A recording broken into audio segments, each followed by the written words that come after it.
What's going on? My name is Joe. I practice talking on the internet, and we got a little bit of stuff we gotta talk about today. Because I kind of want to give a little bit of commentary around the past few weeks, and I know it's been kind of heavy in a few ways. So I kind of want to clarify some things, and maybe it could be of help to somebody.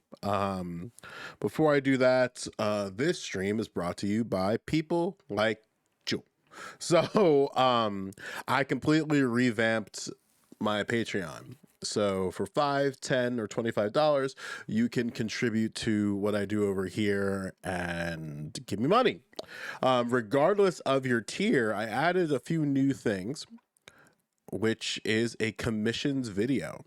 So with this commissions video tier, basically what happens is if you just become a Patreon supporter, you get a video that you just send me the topic and I will do a little bit of research to the best of my ability and talk about that. And then depending on your support, you get more control over the content that I put out to the public.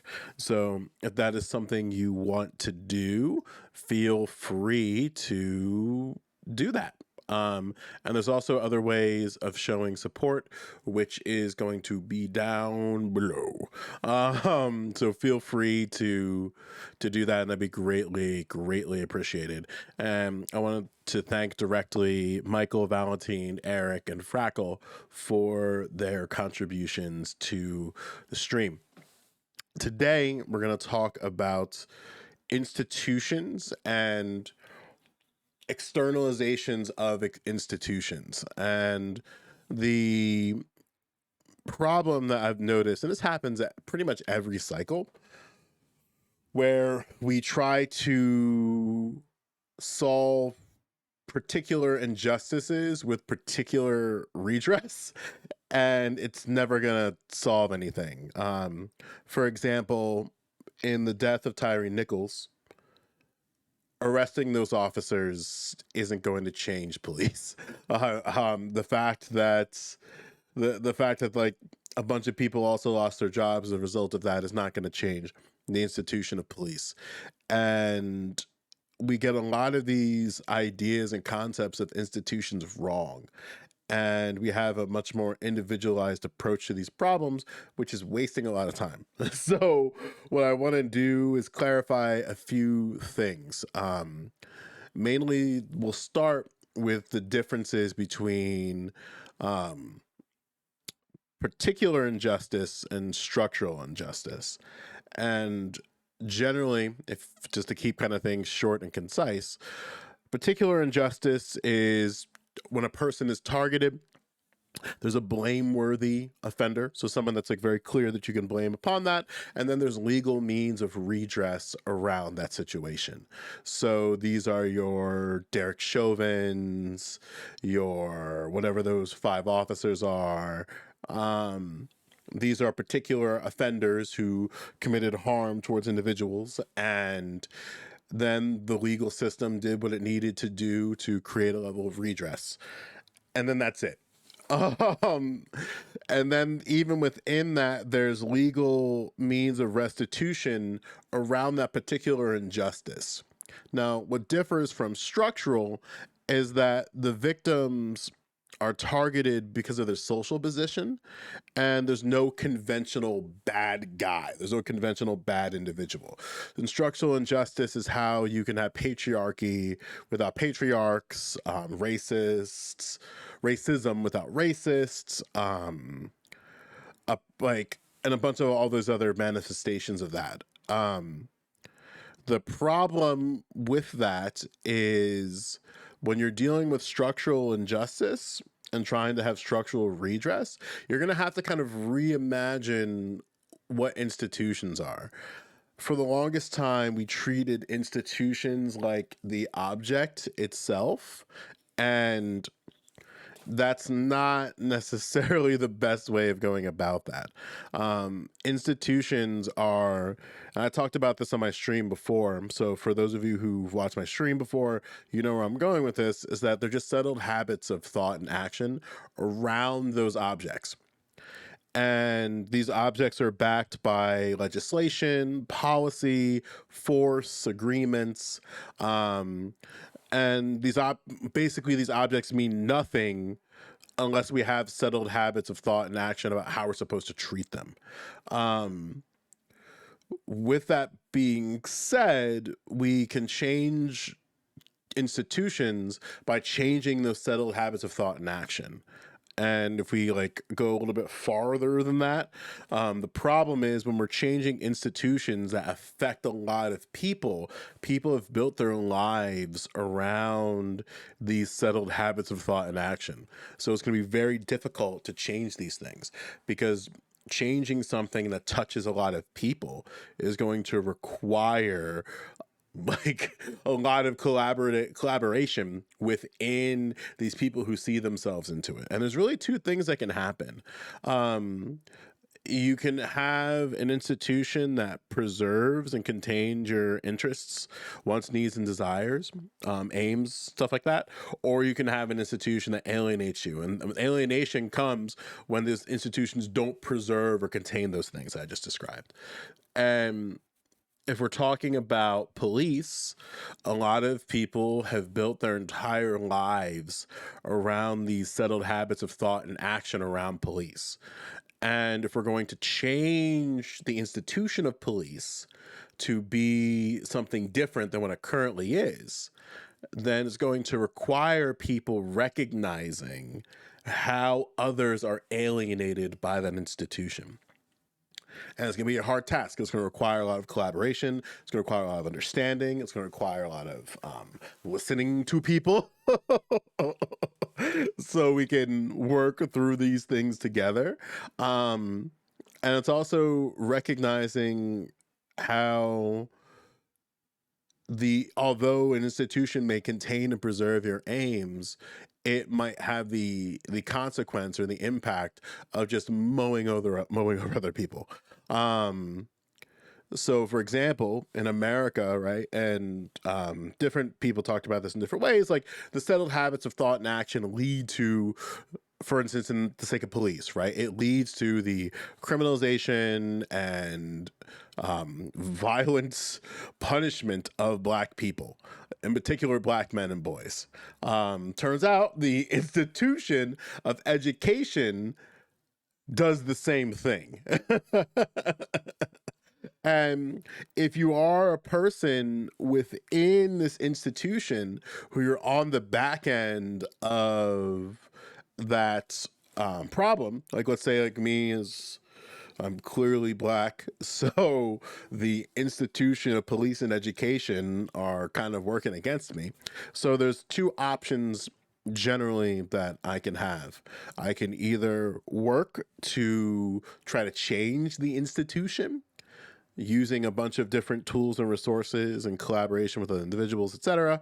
Or I can gamble and try to make my position better within the institution. But the institution is always going to be pre-positioned to alienate me.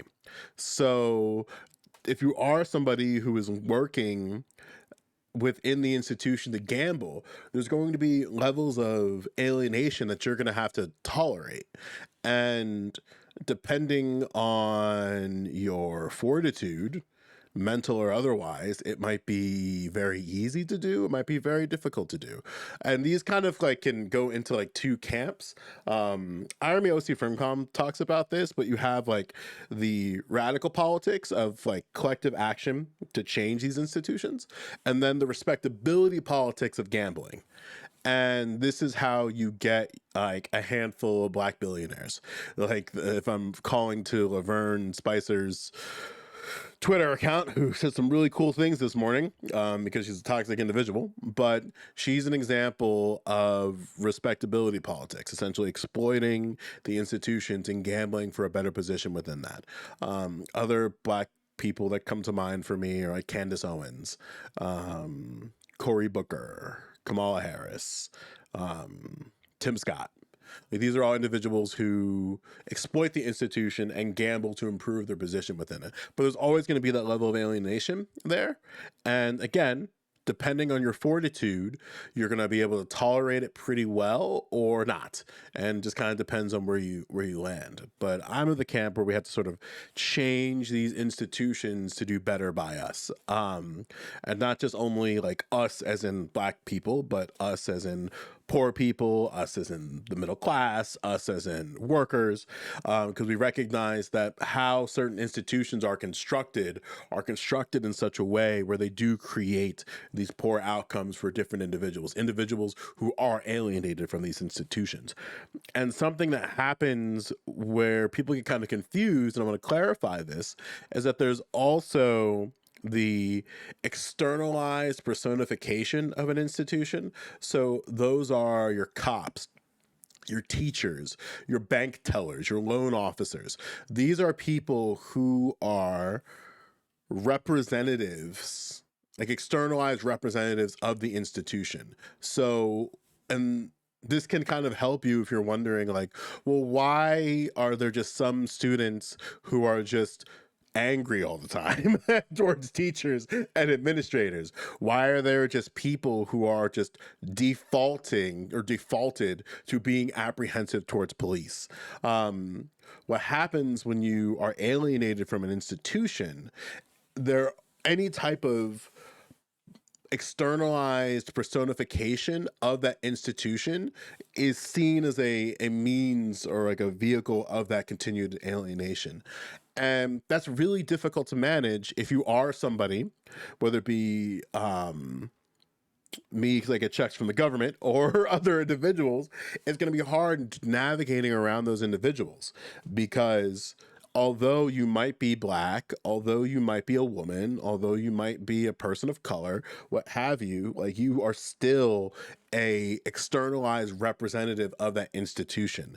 Because although you might want to do best by whether it be the student body or the community that you're interfacing with, there's going to be a lot of work that you have to individually do to show to people and reveal to people that you are not sort of a quote unquote threat just by being externalized representation of that institution. The problem is that your ability to navigate with, if you are somebody who's part of that externalized representation, is you're always going to be functioning around the settled habits of thought and action around that institution. So there's just certain things that you might, if you're not careful, default into. And this is regardless of your similarities racially, ethnically, as far as gender and sexuality is concerned, you're still an externalized representation of that institution. So there's still going to be levels of alienation that you will have to navigate around as a default when you're interfacing with other individuals.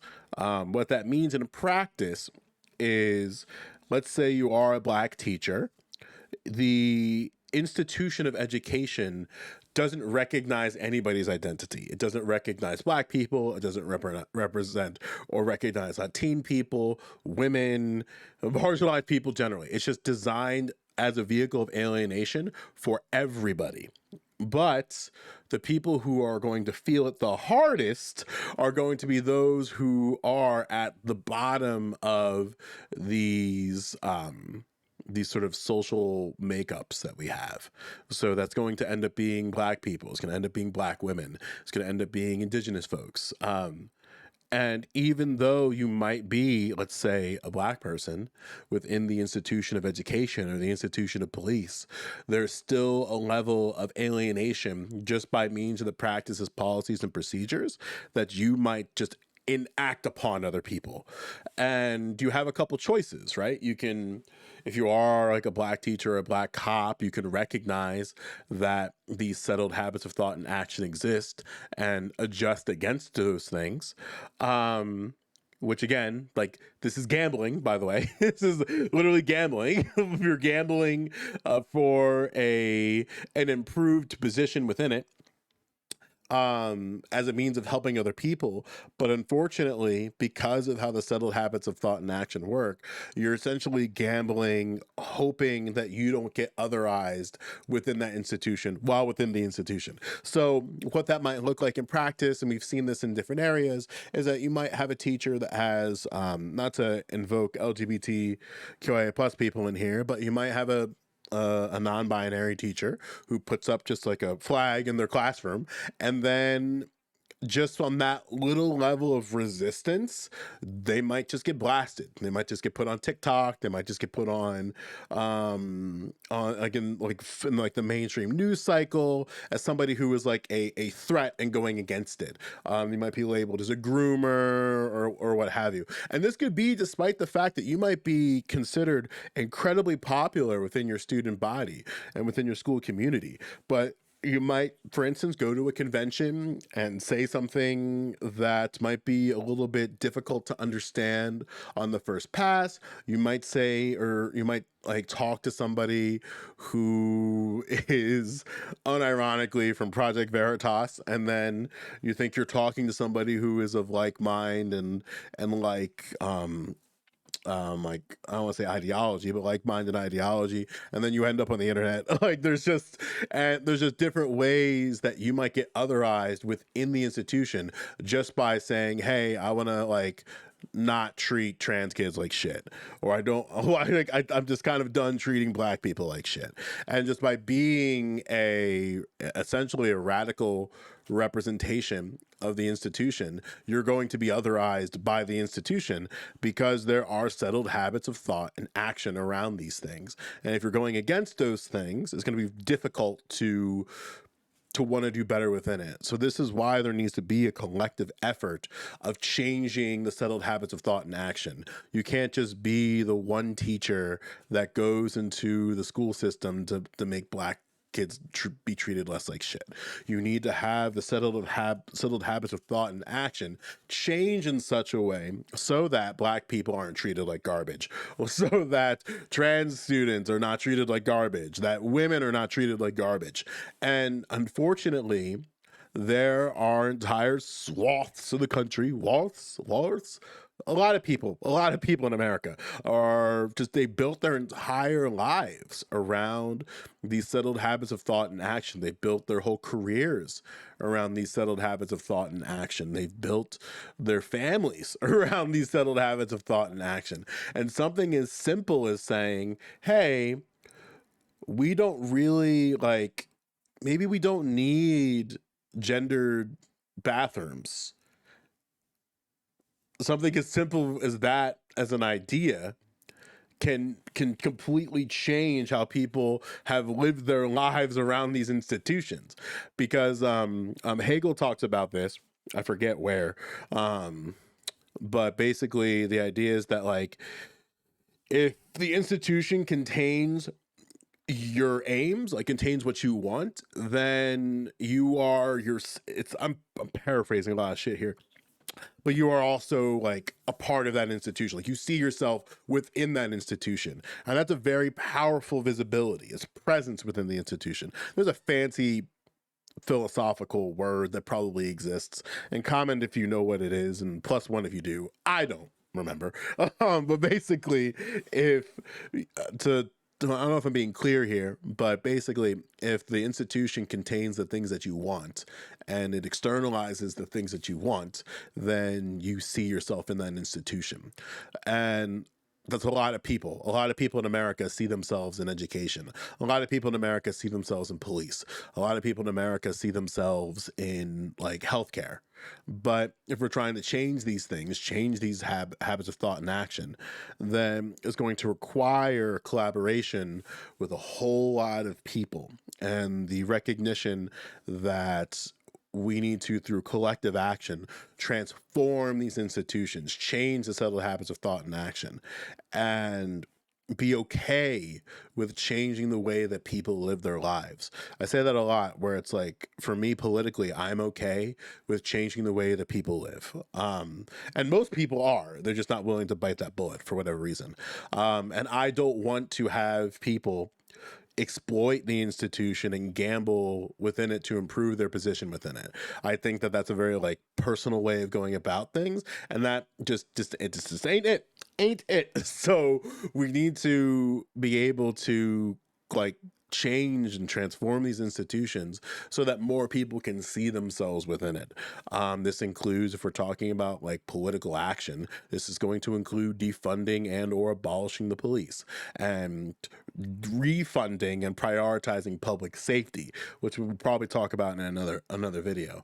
But yeah, like if we're trying to correct institutions, we have to start treating them like objects, and we had to start treating them about settled habits of thought and action around objects. And these institutions have externalized personifications and representations. And those externalized representations are your teachers, are your cops, are your nurses, are your doctors, they're your loan officers, they're your bankers. Don't want to get too yay adjacent there. You and what happens is when externalized representation creates an injustice, that's a particular injustice. That's an injustice where a person is targeted, there's a blameworthy offender, the personified representation, and then there's legal means of restitution to only resolve the injustice that this personified representation did and the things around that. It's not designed to change the settled habits of thought and action that created the personification. If that makes any type of sense. I hope it does. But basically is that we spend a lot of time on particular injustices when we need to start prioritizing structural injustice within institutions and structurally changing and redressing institutions and the problems that institutions create.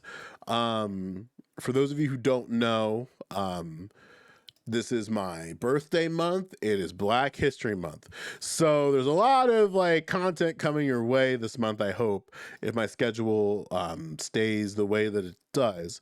But either way, the only way that these things are possible is through support through patrons, Twitch subscribers, and what have you. We're doing a big push of decoupling these things because I want to start transitioning to have more content that's away from Twitch that exists on YouTube. I want to have more interviews with individuals and have conversations like that. I just want to have content that's a little bit different than what I've normally been doing, which has just been going live on Twitch, because I understand that and you guys should understand that I work, so it's really hard. But I want to at some point be an independent content creator, and do this in a more like quote unquote full-time capacity. And the only way to do that is through support from people like Frackle, Valentine, Michael, and Alex. Like they're the starting steps to something that's gonna be really great here. And I hope you come along on this. If there's anything you want to like ask for clarification, comment down below. I'll answer it to the best of my ability. I'm probably going to stream, if you're watching this on the 1st of February, I'm probably going to be streaming later today at twitch.tv/Joe Lewis with 2 O's. So if you want to go and say like, hey, I watched the video and I have some questions, feel free to see me there. Otherwise, have a great rest of your day. And I hope to see you soon. I really hope to see you soon. Take care.